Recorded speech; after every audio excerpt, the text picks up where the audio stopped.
बयान। संविधान में धर्म के आधार पर आरक्षण की अनुमति नहीं है, ये उत्तर प्रदेश के मुख्यमंत्री योगी आदित्यनाथ की ओर से कहा गया। कोलकाता हाईकोर्ट का फैसला स्वागत योग्य है, सीएम योगी ने कहा। टीएमसी सरकार ओबीसी का हक हड़प रही थी। ममता सरकार पर दरअसल सीएम योगी की ओर से निशाना साधा गया।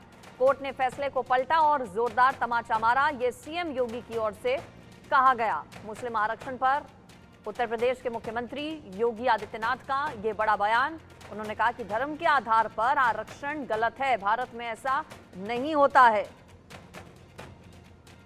ममता बनर्जी पर भी साथ ही साथ योगी आदित्यनाथ की ओर से निशाना साधा गया। उन्होंने कहा कि ममता बनर्जी की ओर से ओबीसी आरक्षण जो मुसलमानों को देने की बात कही गई वो सरासर गलत है। मुस्लिमों को मिल रहे ओबीसी आरक्षण पर योगी आदित्यनाथ का बयान। साथ ही साथ मुख्यमंत्री ने कोलकाता हाईकोर्ट का आभार भी व्यक्त किया। उन्होंने कहा कि सरकार को ये तमाचा जैसा है जो फैसला कोलकाता हाईकोर्ट की ओर से लिया गया है। दरअसल पश्चिम बंगाल में मुस्लिमों को ओबीसी आरक्षण मिलता है और इसके खिलाफ ही योगी आदित्यनाथ की ओर से बयान दिया गया।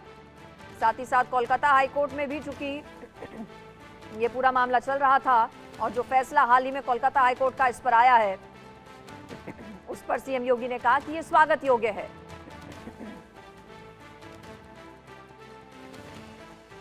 कोलकाता हाईकोर्ट ने ओबीसी आरक्षण नहीं बल्कि मुस्लिम आरक्षण को लेकर के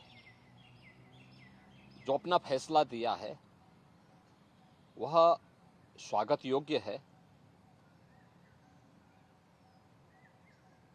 भारत का संविधान धर्म के आधार पर आरक्षण की अनुमति नहीं देता। वेस्ट बंगाल की मुख्यमंत्री टीएमसी की सरकार ने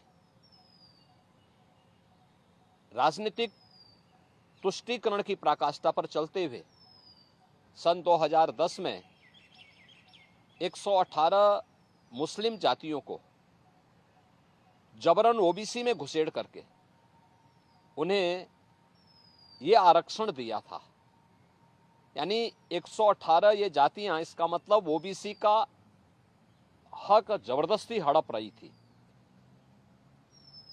और इसी असंवैधानिक कृत्य पर माननीय उच्च न्यायालय कोलकाता ने टीएमसी गवर्नमेंट के फैसले को पलटा है और एक जोरदार तमाचा मारा है। यह कार्य असंवैधानिक था और इसको अनुमति नहीं दी जा सकती है। अब बात पश्चिम बंगाल के नंदीग्राम की, जहां पर एक बार फिर से बवाल हुआ है। आधी रात को बीजेपी कार्यकर्ताओं के घरों पर हमला किया गया और इस हमले में बीजेपी के एक महिला कार्यकर्ता की मौत हो गई। हमले में 7 लोग घायल हैं जिनकी हालत गंभीर है। बीजेपी कार्यकर्ताओं पर हमले के बाद बीजेपी नेता और कार्यकर्ताओं ने थाने पर धरना दिया। इसी दौरान टीएमसी के कार्यकर्ता भी पहुंच गए और दोनों पक्षों के बीच झड़प हुई। घरों को आग के हवाले कर दिया गया, सड़कों पर भी आगजनी की गई। उपद्रवियों को खदेड़ने के लिए पुलिस ने लाठीचार्ज किया और केंद्रीय पुलिस बल के जवानों ने भी मार्च किया। लेकिन सवाल ये कि छठे चरण के चुनाव से ठीक पहले हिंसा आखिर किसके इशारे पर भड़की? क्या हिंसा के जरिए पोलराइजेशन की कोशिश की गई है? एक खास रिपोर्ट आपको दिखाते हैं इस पर।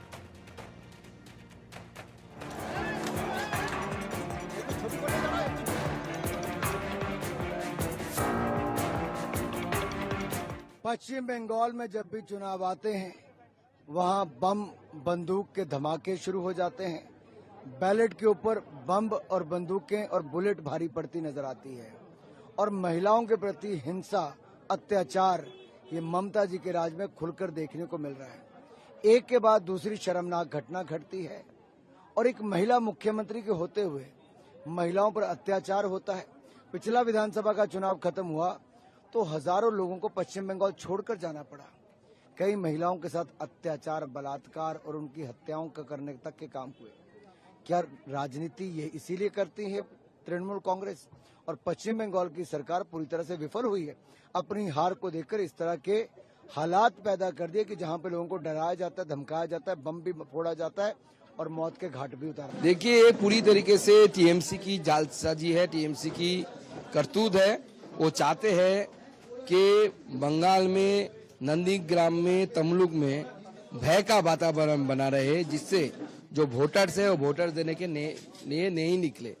इससे टीएमसी को लाभ होगा, इसके लिए कोशिश है। मैं जनता से गुहार लगाता हूं कि आप टीएमसी के इस जो उनका जो षड्यंत्र है इसमें मत पड़िए और डेमोक्रेसी को स्ट्रांग करने के लिए बहुत ज्यादा मात्रा में बाहर आइए, आके वोट दीजिए।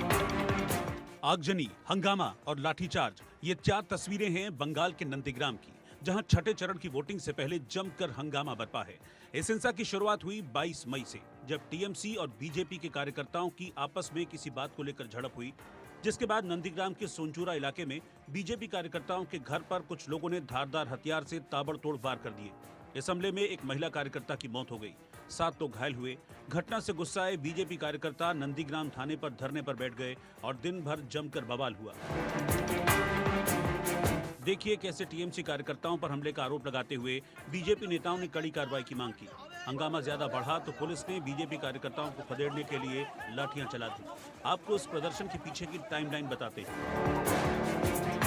22 मई को टीएमसी और बीजेपी कार्यकर्ताओं की आपस में झड़प हुई। नंदीग्राम के सोनचूरा इलाके में बीजेपी कार्यकर्ताओं के घर पर हमले हुए। हमले में एक महिला बीजेपी कार्यकर्ता की मौत हुई और 7 लोग घायल हो गए।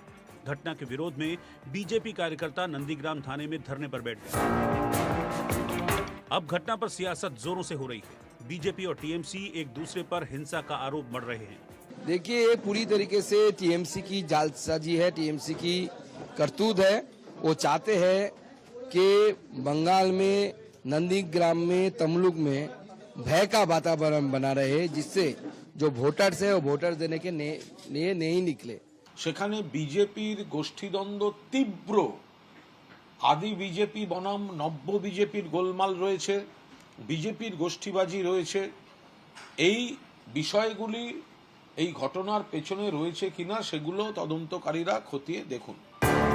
इधर केंद्रीय मंत्री अनुराग ठाकुर ने भी सीएम ममता बनर्जी पर हमला बोलते हुए कहा, महिला मुख्यमंत्री के रहते बंगाल में महिलाएं ही सुरक्षित नहीं हैं, ये बड़ी हैरानी की बात है। पश्चिम बंगाल में जब भी चुनाव आते हैं वहाँ बम बंदूक के धमाके शुरू हो जाते हैं।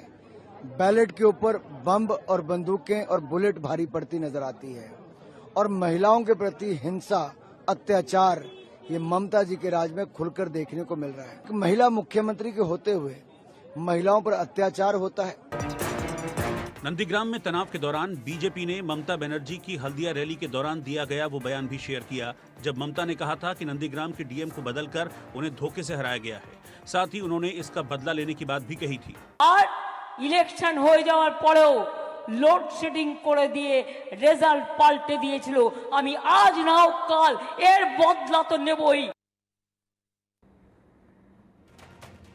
और चलिए अब बड़ी खबर आपको बता देते हैं यूपी से। यूपी के कानपुर में आग का तांडव देखने को मिला। अस्पताल के करीब